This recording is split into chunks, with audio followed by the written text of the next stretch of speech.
How to fix Venmo app not opening. Now in this video, I'm going to provide you details or added informations as to why your Venmo application is not opening, and will also provide you troubleshooting steps.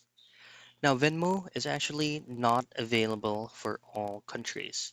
So say for example, going into my Google Chrome, Venmo is actually not available in my country. If I hit on install, it is stating here that this item isn't available in your country, but I can still download this application via an APK file.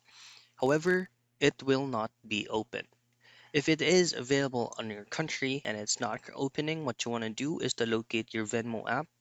You just have to tap and hold in it and hit it on the eye so that you will be redirected into app info. Now you can go to storage, and then from storage, you can simply try to execute clear data and clear cache. And that's it. Those are the things that you can do for you to be able to fix Venmo app not opening.